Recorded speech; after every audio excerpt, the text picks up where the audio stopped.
Hare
Avai Charanarinda Bhaktivedanta Swami Shri Prabhupada Ki Shri Rup Shri Sanatana Bhattravana Shri Gopal Bhattara Sarvana Sargo Sami Prabhupada Ki Prem Saho Shri Krishna Chaitanya Prabhu Nityananda Shri Advaita Gadadhara Shri Vasari Gaur Bhaktivinoda Ki Shri Shri Radha Gopinath Shamakund Radha Giri Govardhan Ki Ganga Devi Ki Yamuna Devi Ki Gopti Devi Ki Tulsi Maharani Ki Nam Sankirtan Ki Mayapurnavadi Dham Ki Rajabhumi Shri Vrindavan Dham Ki Shri Shri Radha Gopinath Ki Jai Gaur Premanandi Glory to the Assembly Glory to the Assembly Glory to the Assembly Glory to Shri Shri Guru Radha Glory to Shri Prabhupada.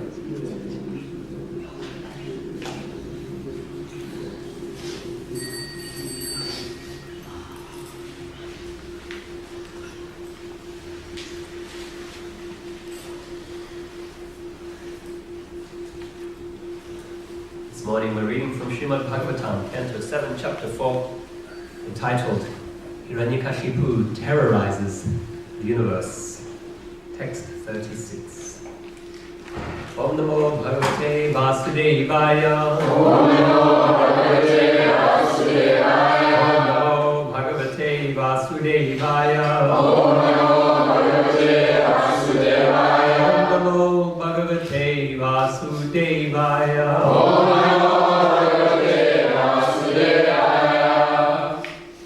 Gunaralam Ashankeyar. Gunaralam Ashankeyar. Mahatmyam tasya suchyate. Mahatmyam tasya suchyate. Vasudeve Bhagavati. Vasudeve Bhagavati. Vasudeve Bhagavati. Vasudeve Bhagavati. Yasya Naishadiki Rati. Yasya Naishadiki Rati. Yasya Naishadiki Rati. Yasya Naishadiki Rati. Gunaralam Ashankeyar. Gunaralam Ashankeyar. Yam tasya suchyate. Yam tasya suchyate. Vasudeve Bhagavati. Vasudeve Bhagavati. Yasya Naishadiki Rati. Yasya Naishadiki Rati. Gunaralam Sankheyai. Gunaralam Sankheyai. Mahatmyam tasya suchyate. Mahatmyam tasya suchyate. Vasudeve Bhagavati. Vasudeve Bhagavati. Yasya Naisargiki Rati. Yasya Naisargiki Rati. Gune Alam Asankhe. Gune Alam Asankhe. Mahatmyam tasya suchyate. Mahatmyam tasya suchyate. Vasudeve Bhagavati. Vasudeve Bhagavati. Yasya Naisargiki Rati. Yasya Naisargiki Rati. Gunayaram Asankheya. Gunayaram Asankheya. Mahatmyam tasya suchyate. Mahatmyam tasya suchyate. Vasudeve Bhagavati. Vasudeve Bhagavati. Yasya Naisargiki Rati. Yasya Naisargiki Rati.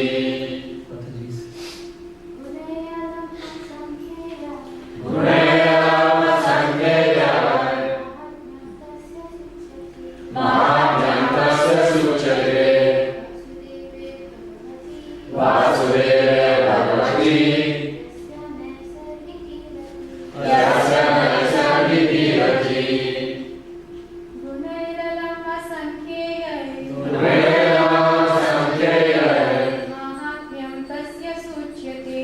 Mahatmyam tasya suchyate. Vasudeve Bhagavati. Vasudeve Bhagavati. Yasya Naisargiki Rati. Yasya Naisargiki Rati.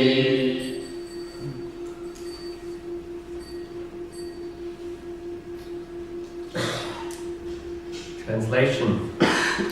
Who could list the innumerable transcendental qualities of Prahlad Maharaj, he had unflinching faith in Vasudeva, Lord Krishna, the son of Vasudeva, and unalloyed devotion to him. His attachment to Lord Krishna was natural because of his previous devotional service. Although his good qualities cannot be enumerated, they prove that he was a great soul, Mahatma. Purport by Srila Prabhupada. In his prayers to the 10 incarnations, Jayadev Goswami says, Keshava Dhrita Narahari Rupa Jaya Jagadisha Hare. Prahlad Maharaj was a devotee of Lord Nrsimha, who is Keshava, Krishna himself. Therefore, when this verse says, Vasudeve Bhagavati, one should understand that Prahlad Maharaj's attachment for Nrsimhadev was attachment for Krishna, Vasudeva, the son of Vasudeva. Prahlad Maharaj, therefore, is described as a great Mahatma. As the Lord himself confirms in Bhagavad Gita 7:19, Bahunam janmanam ante, yanavam mam prapadyate, Vasudeva sarvam ti, sa mahatma sudhurlabha.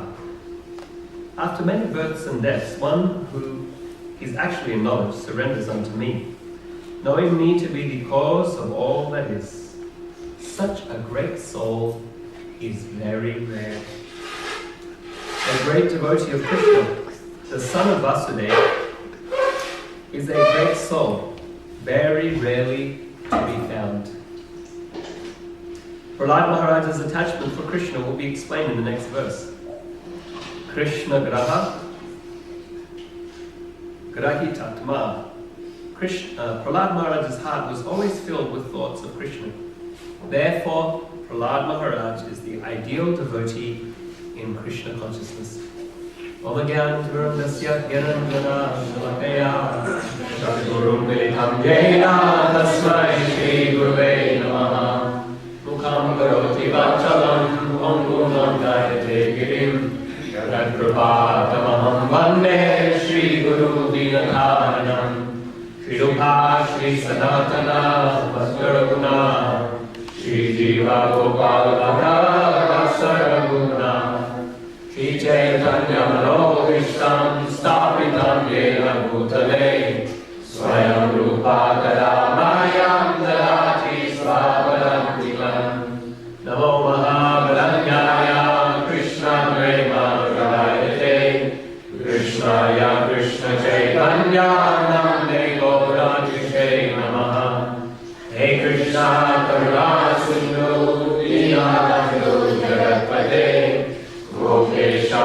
Gopinatanda Radha Namostute Tapta Kanchana Gauranga Radhe Vrindavaneshwari Vrishabhanusute Devi Pranamami Hari Priye Hare Krishna Krishna Krishna Krishna Hare Hare Hare Rama Hare Rama Rama Rama Hare Hare Navasmi Radhikanatha Kamala Manasagila Krishna Gandhe Javai Vasmi Yuvame Bhagatir Mama Govinda Balave Radhe Parthaye Pamaham Sada Vadiyayati Janatu Govindo Mantrayasha Radhe Vrindavanarishe Karunamritavahini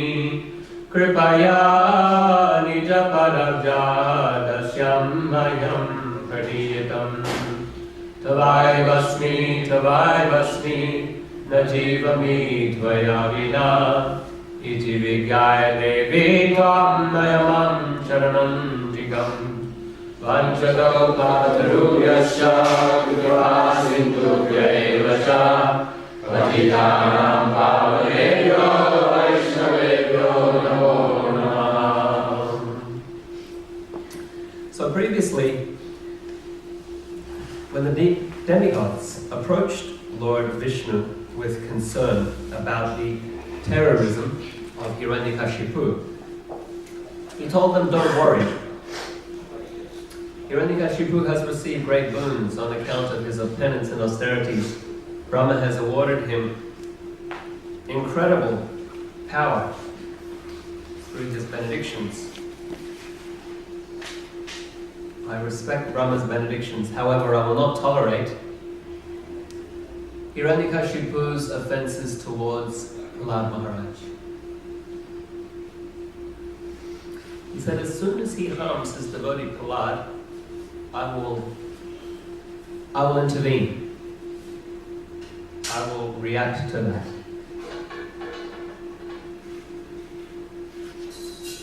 So now we're learning of Plahad Maharaj's Lord. Who is this Plahad that Vishnu is so concerned to protect? He will tolerate Hiranyakashipu's offenses out of respect for Brahma's boons, but he will not tolerate offense against Plahad. Who is this Plahad? So we learn that Hiranyakashipu, he had 3 sons, all of whom were very qualified, but the best amongst them was Plahad. Some of his qualities have been enumerated. He was very respectful towards his superiors, towards his teachers, his gurus, his seniors. He served them just like one would serve the Supreme Personality of Godhead.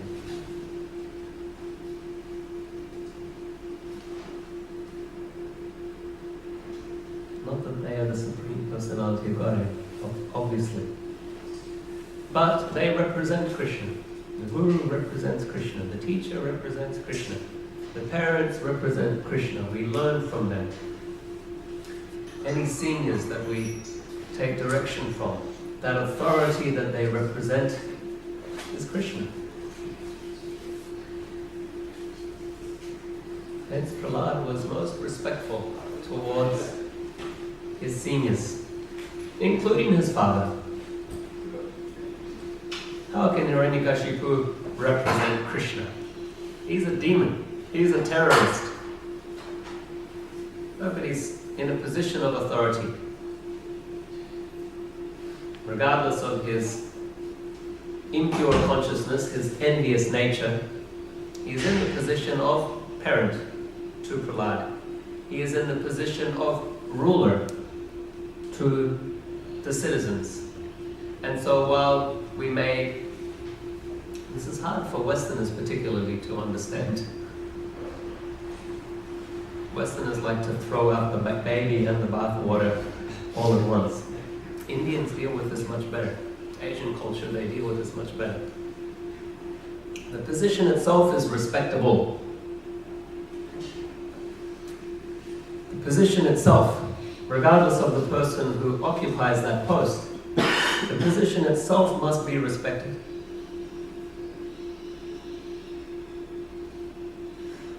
The person in the position of the police officer, the person in the position as the judge, the person in the position of teacher or government authority.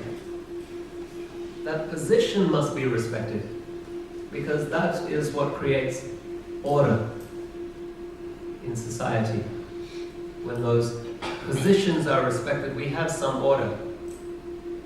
And when those positions are disrespected, maybe the character of the person in the position is not respectable, and so we decide to disrespect them along the position as well, and we get anarchy.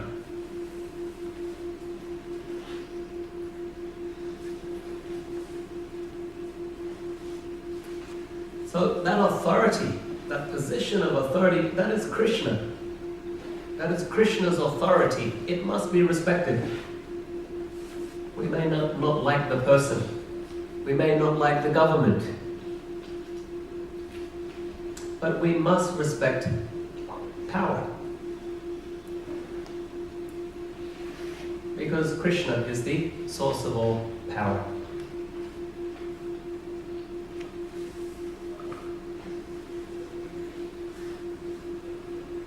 Prahlad Maharaj was respectful to seniors. But his respect didn't end there. Sometimes you'll have people that suck up to authority. Excuse my language, but suck up to the boss or any position of power, and they treat everyone else with total disdain and disrespect. No, Plahad Maharaj was not like that. He is described as being very compassionate, respectful towards those that were in need, towards those who were in junior positions.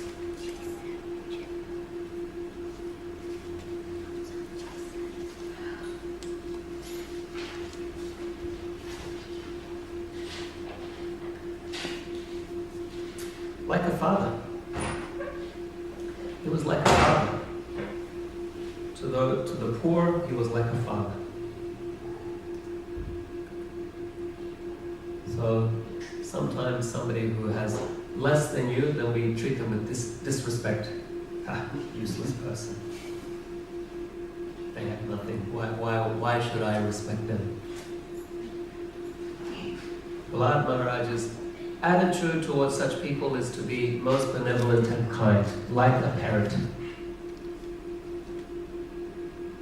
You don't disrespect your children because they know less than you, or because they have less than you. As a parent, your affection goes out to them, how to support them, how to teach them, how to show them, how to facilitate their growth and development.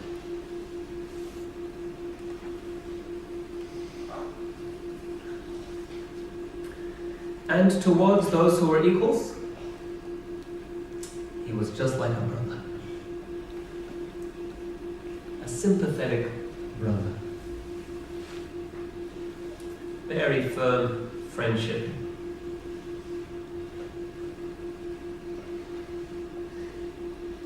Taking support, giving support. This is Narada Muni's description. To respectable persons, he was just like a menial servant. To the poor, he was just like a father. To equals, he was attached like a sympathetic brother. And he considered his teachers, spiritual masters, and all the godbrothers as good as the Supreme Personality of Godhead. He was completely free of the unnatural pride that might have arisen from his good education, riches, beauty, aristocracy, and so on. So Narada Muni has told us some of Prahlad Maharaj's good qualities. In this verse it says, actually they're innumerable.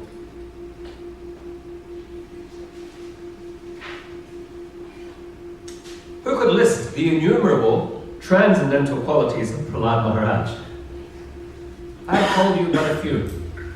I told you what I just recounted is a small section from one of the verses. He's listed many different qualities over several verses.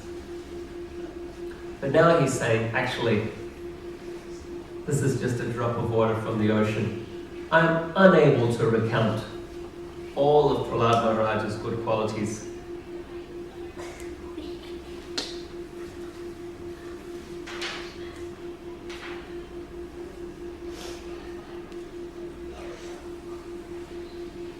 But now he brings us to the topmost. Of all of these qualities, there is one that stands as supreme. That is his unflinching faith in Vasudeva. His unflinching devotion to Krishna. This is the crown jewel, the supreme lakshana of all Vaishnava qualities. And it is from this quality that all other good qualities spring forth. In Sri Chaitanya Charitamrita, we are given a list of 26 qualities of a Vaishnava.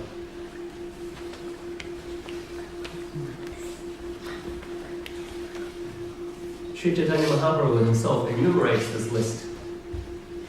The 26 lakshanas, or the 26 ornaments of a devotee. Kripalu Akrita Droha Satya Sarasama Nidosha Vadanya Midu Suchi Akinchina Sarva Pakaraka Shanta Krishnaika Sharada Agama Anihastira Vijita Sarvana Mitabuk Apramata Manada Amani Gambira Karuna Maika Kavidaksha Moni. As a child, we used to recite the 26 qualities of devotee each morning. Part of our Gurukula curricular training. Kripalu, they are very kind, compassionate. Akrita Droha, they are without any pride or arrogance. Satya Sarasama, they are truthful, they are equipoised, they are grave, they are faultless, they are clean, suchi, they are desireless without material hankering.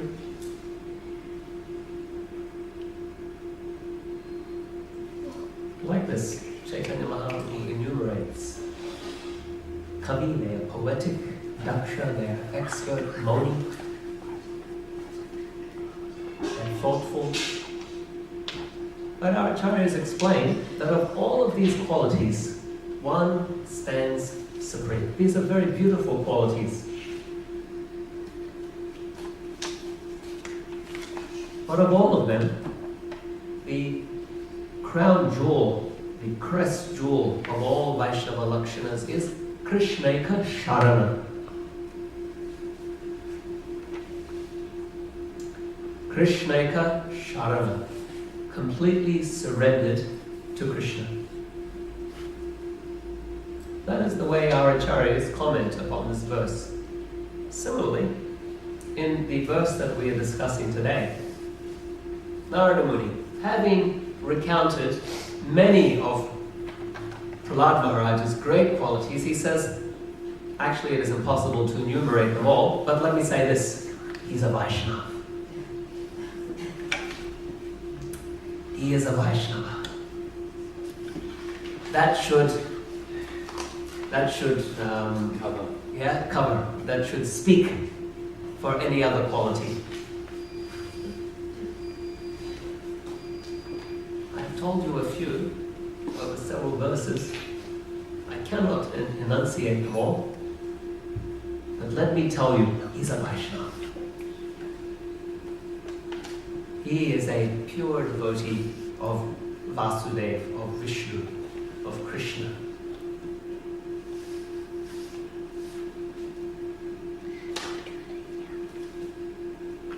There is no greater accolade than this. There is no greater compliment. There is no greater virtue. There is no greater glory that could be enunciated to describe a person than to describe them as a Vaishnava.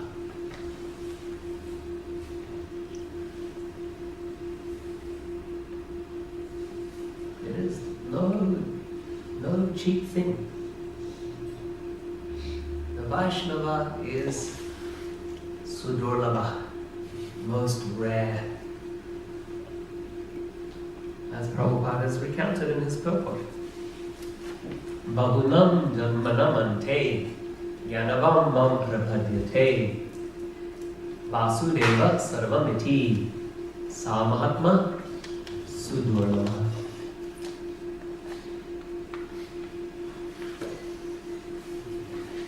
After many, many births and deaths, one amongst millions comes to understand me. And of those who come to have some sense of me, hardly one knows me in truth. such a soul is very rare.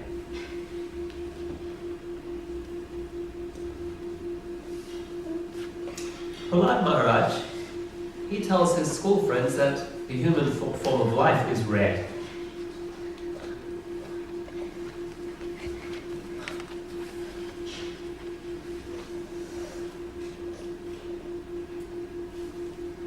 Komara ajarit pragyo dharman bhagavataniha durlabam manusam janma tarabhyat dhruvam artadam. I'm trying to remember all my durlabha verses.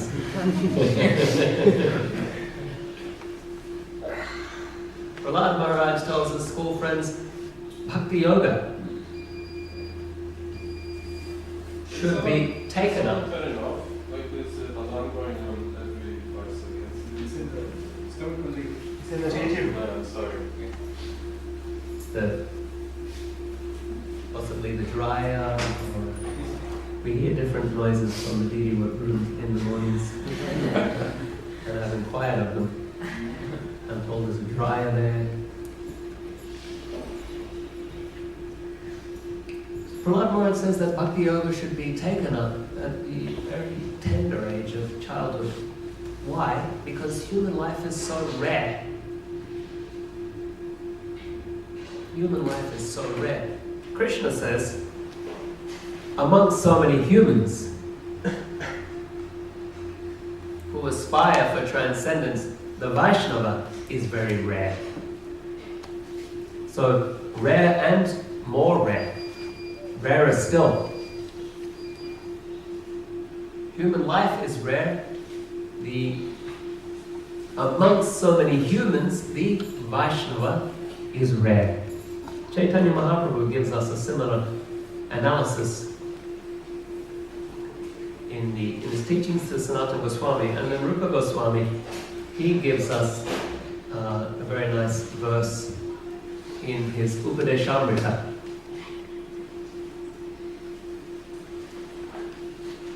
Karmibhyo parito hare bhaktim karmibhyo parito hare vyaktim yayorjaninaste jnana vimukta paramapramaika nishtastata tevyastha pasupara pankajadrasaste yopi saradika preshtar tatvatiyam tanya sarasi tam nasrayat kapriti. He says, out of so many people, human beings, in this universe, or in so many universes, most will be categorized as sense enjoyers, karmis, fruitive workers. They work hard to get some material facility.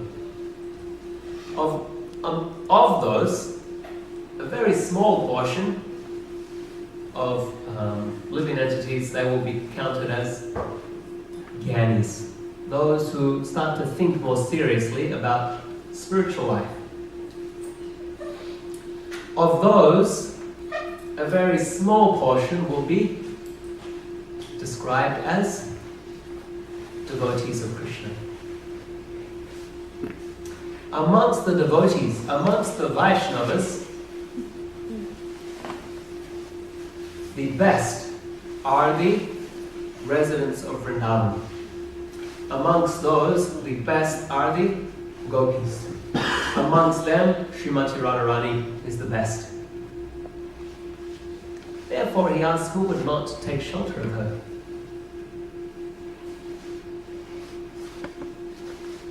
So, slightly different analysis, but we come to understand through this analysis how rare is the devotee of Krishna.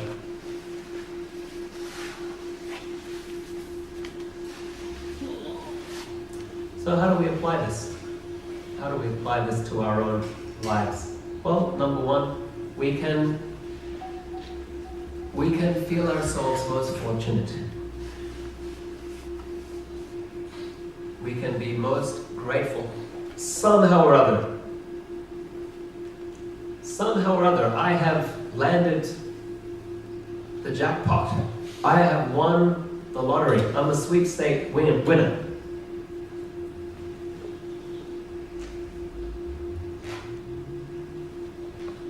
Somehow or other, I've been so fortunate to have received this great benediction, this great blessing.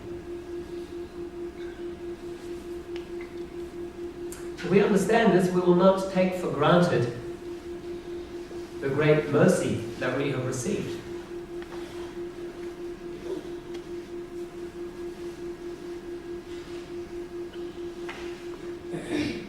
When I was small, I received a stamp album from my grandfather.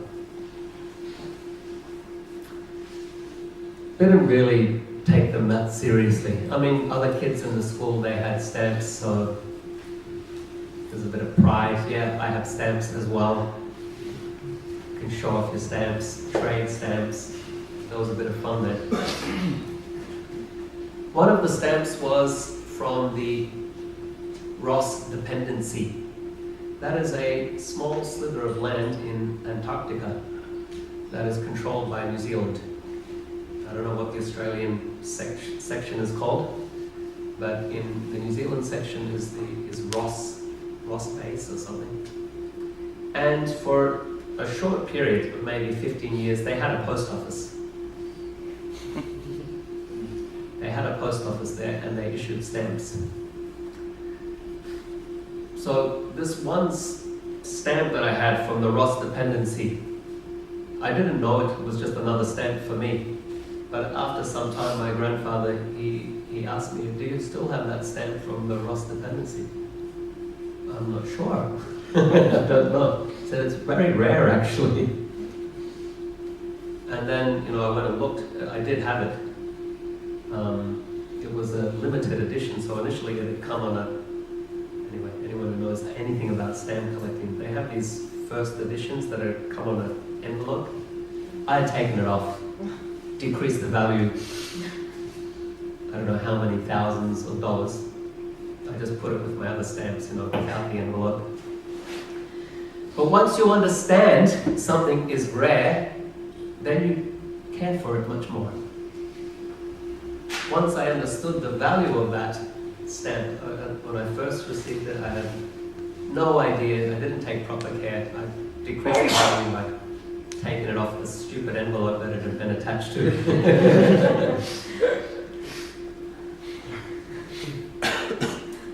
So we have received the treasure of Bhakti Yoga, the treasure of devotional service. Not only that, amongst Vaishnavas, Rupa Goswami told us, the devotee of Krishna. Amongst the devotees of Krishna, those who serve Krishna in the mood of the residents of Vrindavan. Amongst those, it is the devotees who serve under the direction of Srimati Radharani. We happen to be in that position. That is our Guru Varga, that is our line.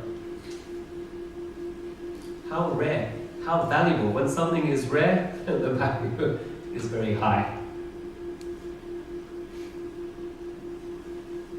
And so maybe as children we don't recognize the value of that thing that we have.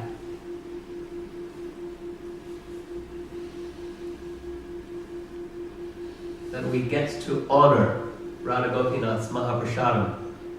That we get to have darshan of Sri Sri Radha Gopinath. That we get to go on the altar.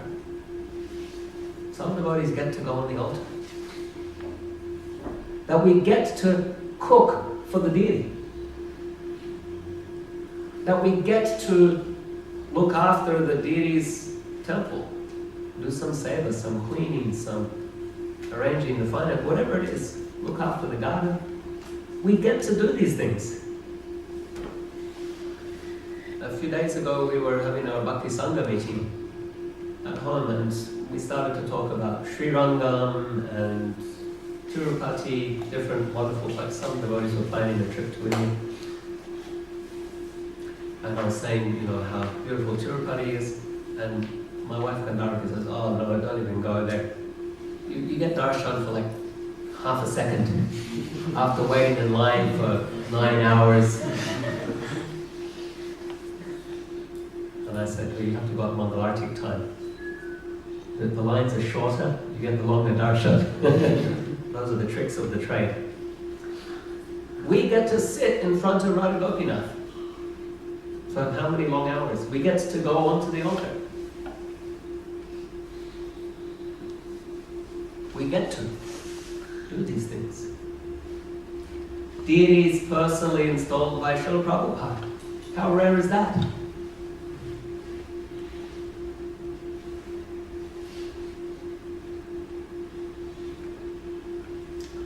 So if we recognize our good fortune, we might take the process more seriously. When we see Radha Gopinath, we might feel some more joy and gratitude in our heart for the opportunity to serve them. When we take things for granted, we may become apathetic. Apathy can lead to indifference. And indifference can lead to resentment.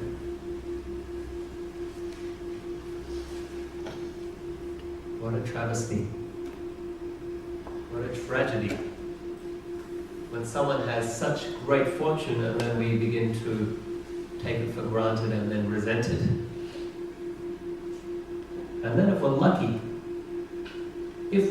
Krishna's external energy, she gives us some shakes. Oh, we wake up again. Recognize our good fortune. So, that's the first point. If we understand how rare and how special bhakti is, we might recognize our own good fortune and take the process more seriously. When we get to chant, rather than, I'd have to chant these 16. When we get to chant, we might pay attention to trying to hear the syllables. To trying to chant with attention and gratitude. When we get to sit down to read the Shastra, we might do so with excitement. Finish my work for the day, or maybe we plan our day more in a more structured way. We get to wake up and read the Srimad Bhagwatam before going to work. Whatever it is, we will take these practices of bhakti as opportunities. Did you know that Bhaktivinoda Thakur, a high court magistrate in India, with all of his connections, influence, power, could not find a copy of Chaitanya Charitamrita for some 15 years? He could not procure a copy. He was living in Orissa, in Bengal. If there were to be a copy anywhere, it would be or in Bengal or Orissa, Vrindavan. He could not get a copy. They were so rare.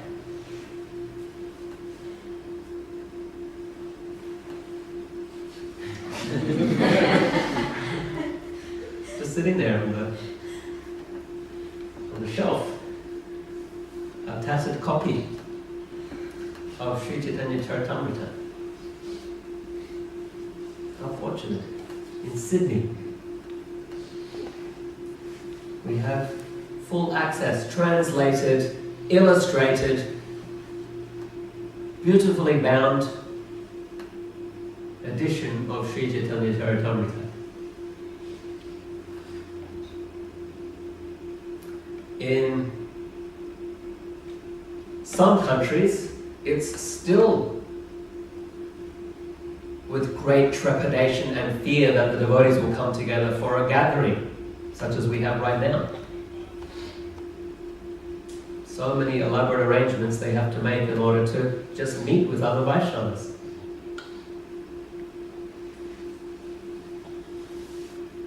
In the, what do they call it, Damodar-desh. Devotees, they rent halls for birthday parties. Every week they're having a birthday party. They can't rent a hall to hold a religious gathering, a gathering of Vaishnavas. So under the cover of birthday parties, they hold their programs. I told you double Ramesh, that's the code name. The Arab Emirates. It's recording in.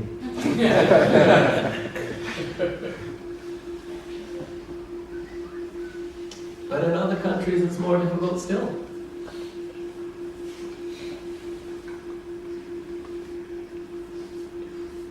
So we have such great fortune. We must take it seriously. We must take it seriously. And another application, we might try to make others fortunate as well. We might try to share our good fortune with others. When you have something so profound, so uplifting, so fulfilling, so rare, and you have the opportunity to share that and bring good fortune to others, why would you not do it?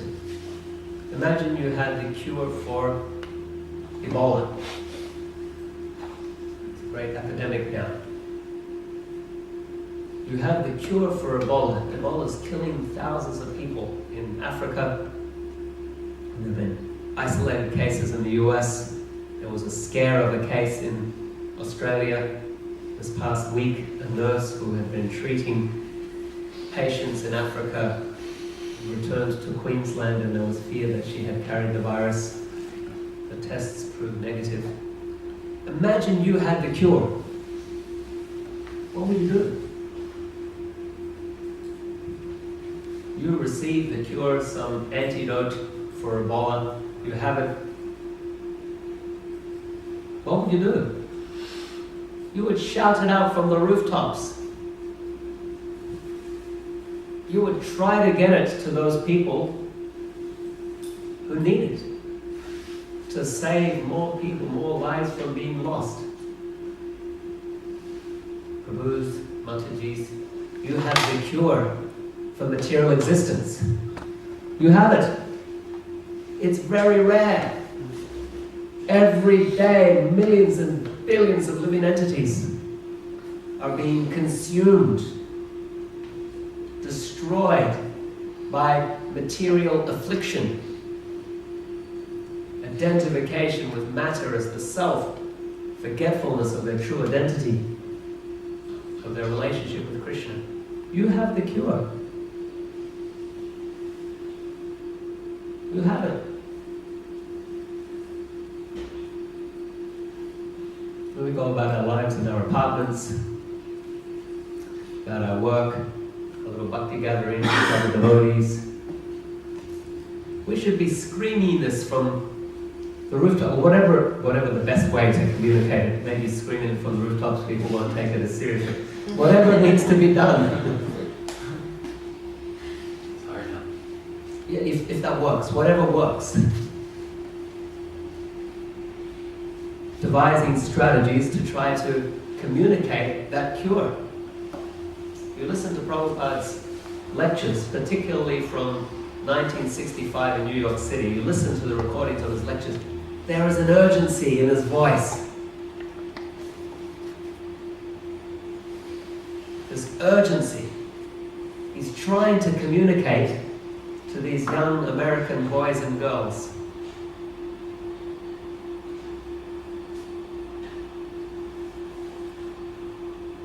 He's trying to give them the cure. He's trying to perform heart surgery on the material condition called ajnana, ignorance, forgetfulness of Krishna. He's very urgent in his appeal.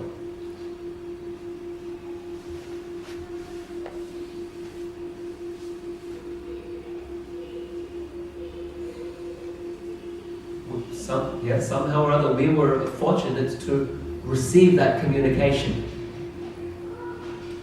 He got the communique. From Prabhupada's communication to the people in New York, 1965, the message went out via networks. We received it. And now we have that prized, transcendental, not just knowledge, process.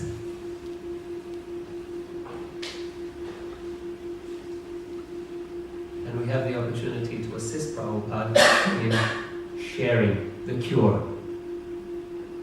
He's assisting Bhaktisiddhanta Saraswati, who's assisting Sri Chaitanya Mahaprabhu. We get to help. We get to support them in that, to act as an agent in that.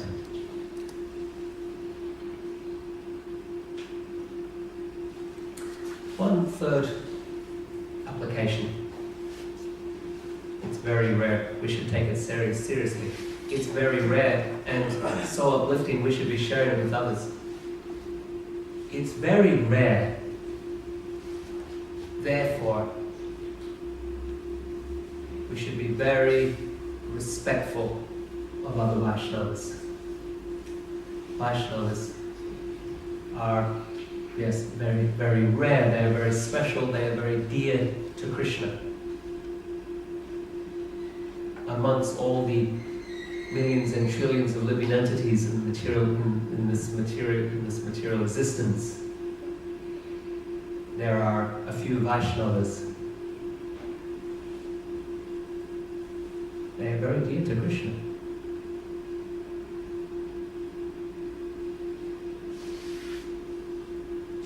And so part of the fast-paced application of the process of devotional service of Bhakti Yoga is to just please Vaishnavas. It will accelerate any other practice that you perform. Your chanting, your serving of the deity, any other spiritual practice you perform, it will be accelerated by applying or adding the jet fuel, the rocket fuel of service to Vaishnavas.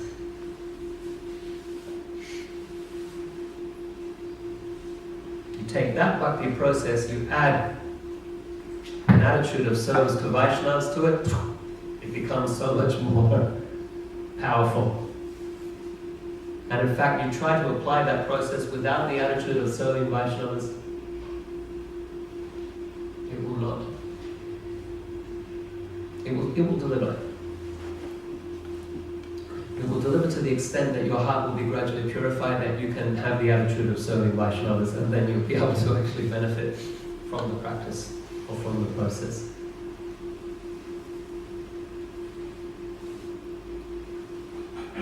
Vaishnavas are so rare, they are most dear to Krishna. And we are able to receive bhakti because of the mercy of Vaishnavas.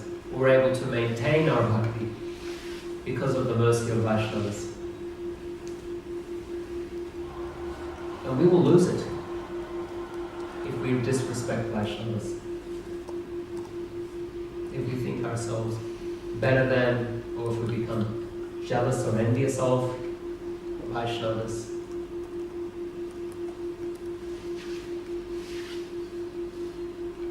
So, again, we are hearing the glories of Plahad Maharaj. Of all of his great qualities, Narada Muni has enunciated, the crown jewel of all of them is his devotion to Krishna. The following verses we're going to hear more examples of that devotion, how that devotion was cultivated. It is his devotion to Krishna. Narada Muni points that out as most rare, most special. And as we reflect on applying that to our own lives, we can marvel with wonder, astonishment at our own good fortune.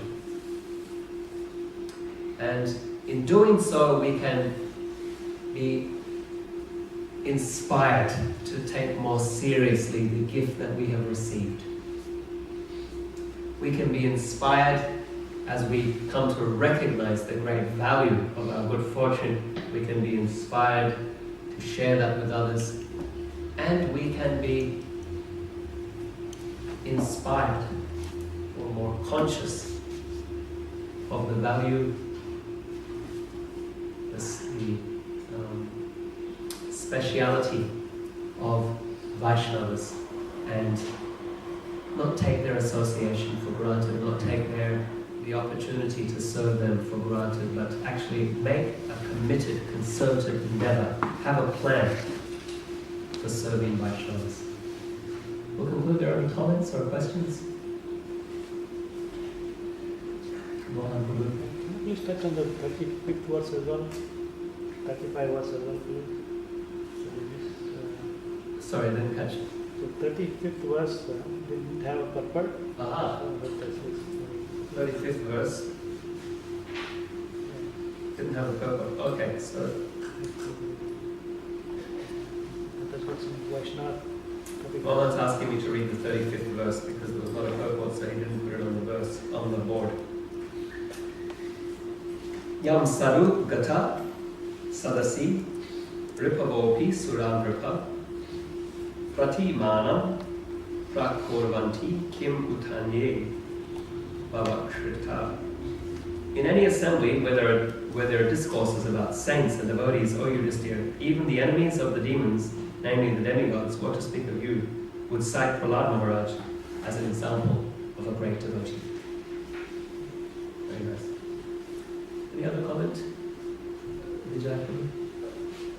What is the status of devotional service performed without proper guidance and consultation? If I just do it of my own accord, what is the value of that? What is the value of devotional service that is performed without guidance, but just performed of our own thought? That was the language. Shravanam, Kirtanam, Vishnu, Smaranam, these angas, these activities of bhakti will always have benefit,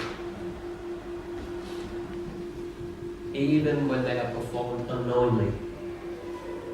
Well, Haridas Thakur says, even when the Muslim being bored, being gorged by a boar, when they say haram, how terrible, in their language, Sri Ram accepts that as chanting of the holy name, and they receive benefit from that. So there is always benefit to bhakti. There can never be inauspiciousness from bhakti practice.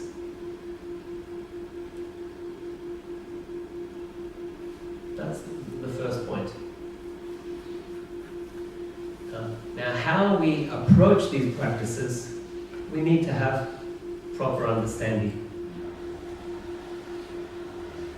So we may perform those activities and think that,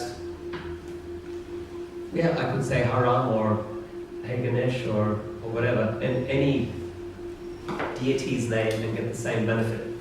Or we might approach the practices of bhakti as some ritualistic performance to get rid of some sin that we might have performed. So when we don't practice bhakti under proper guidance, then we end up committing namaparad. We commit offenses against the process. Not understanding its actual value, we will think it's some ritualistic performance, or possibly an exaggeration, but yeah, so there are these aparads. If we don't have proper guidance, then our bhakti practices can be offensive in that we perform them without properly understanding the true position of the Lord and the value of those practices. So, therefore, Chaitanya Mahaprabhu says, Bahujanma Kariyari Shravana Kirtanam Tabutana Paya Krishna Paripara. You may practice these, you may engage in these practices for many millions of lifetimes, but if you engage in these aparads against bhakti, you won't get the benefit.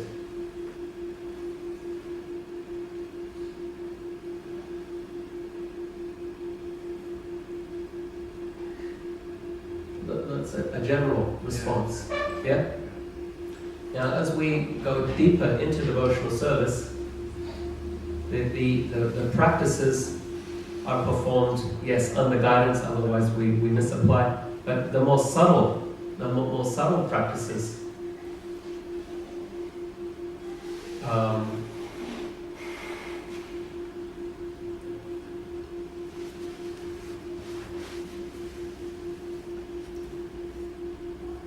we must perform them under the guidance of Guru Parampara. Otherwise, we just don't know what we're doing. So there's certainly benefit to chanting.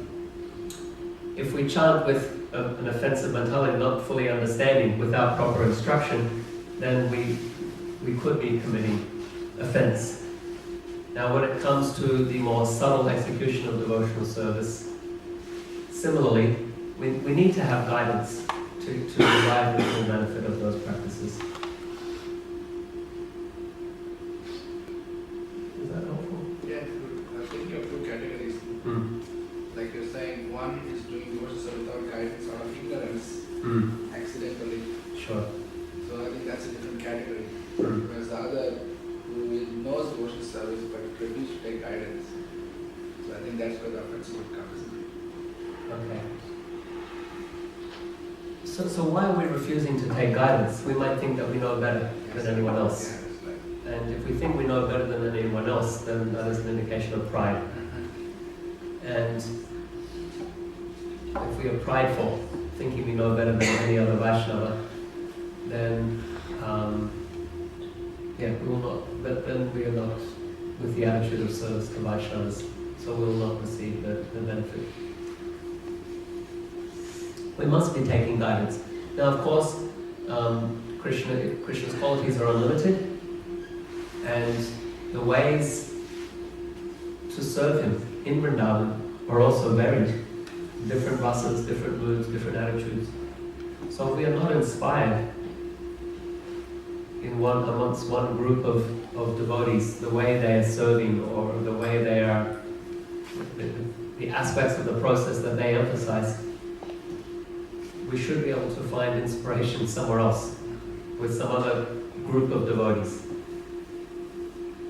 Because Krishna is unlimited. Like Prabhupada, he had so many disciples, and they're all inspired by Prabhupada, but they become...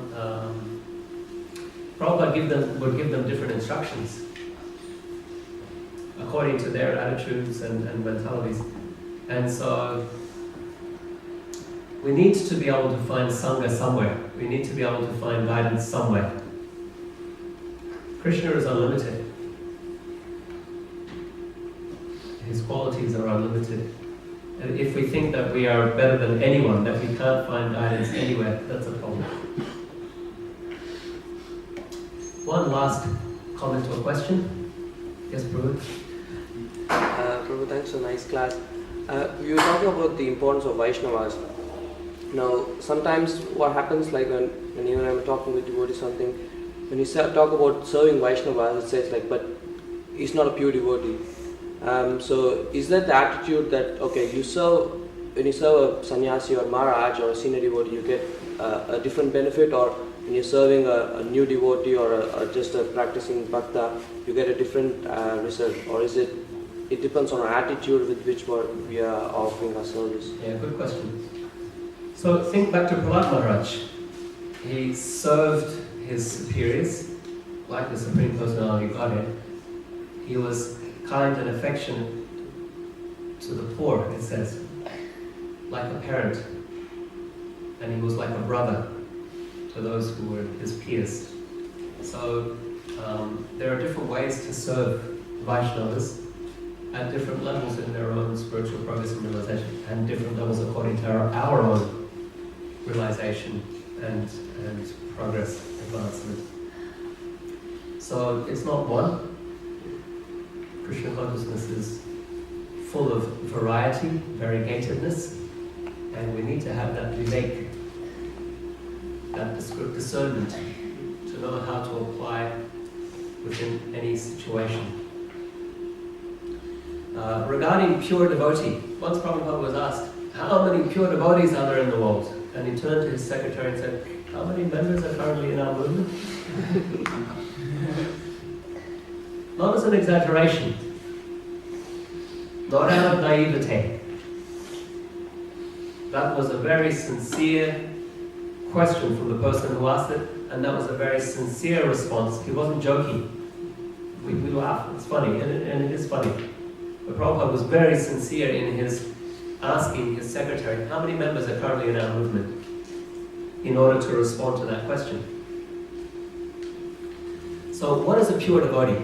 If we read Vishwanath, we can find very narrow definitions. And we understand, whoa, is that even possible?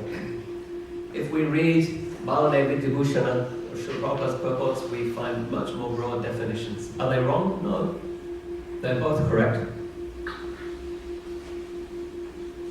There are different stages, but they're all pure devotees. So what is pure devotee? One who practices devotional service for the purpose of Krishna's pleasure. So why are you sitting here this morning? You want to please Krishna. You want to gradually become one of Krishna's eternal servants in Sri Vrindavan Dham. That's what you want. That makes you a pure devotee. Chaitanya Mahaprabhu came to teach pure devotion. That's what we learn, that's what we receive. By the mercy of our spiritual masters, by the mercy of Srila Prabhupada, we are on the path of pure devotion. You go to some other groups, they will also chant, they also have deities, but they are not practicing pure devotion. They're practicing karma with some bhakti mixed into it. So you come here, you say prayers, and you will be able to be more prosperous in the material world. Similar to bhakti practices, but it is not pure devotion, it is not pure bhakti. It is bhakti that's mixed in, or more karma with some bhakti mixed in. Similarly, you go to Guruvayur. Have you been? Guruvayur? Yeah. So in the evening there is the procession. Guruvayur Khan rides on the elephant. What do they chant? They chant the Mahamantra. They chant the Mahamantra as they take the deity in procession. They all have 3 lines, ashen tilak, across their foreheads. So their aspiration is to, I don't know, I can't say for all of them, I don't want to make offense either. But if they're following the teachings of Shankaracharya, their aspiration is to become one with Guru Vairupad. But they're not pure devotees. They are jnanis. Or we might even, anyway, we will leave it there. They're not pure devotees. Everyone sitting here before Radha Gopinath in this assembly, they are pure devotees. They are very rare. Yes, you should serve them. And you will make spiritual advancement. Will you make more advancement serving a sannyasi? Sannyasi is an ashram, so that's like asking, do I make more advancement serving a brahmachari or grihastha or a vanaprastha or something? That's varnashrama dharma. We respect sannyasis because that, according to the Varna system, that is the 4th order, so it is the higher order. Are they necessarily better devotees? More pure? Not necessarily. Varnashram is a consideration. Brahmana, Kshatriya, Vaishya, so that's what, are Brahmanas better devotees than Kshatriyas or Vaishyas or Sudras better devotees? Generally, Brahmanas will be considered, that's a position from which you might practice bhakti, and the ashram itself is the higher varna, so higher respect there, but they're not necessarily more pure devotees. Yeah? Vyasadeva is a grihastha. Vyasadeva said? He's a grihastha. He's a grihastha. Yeah, there are so many examples. Plahad Maharaj himself. Okay, we'll conclude there. Grantaraj Srimad Bhagwatam ki Jaya Sarvaveta Bhaktravrinda ki Jaya.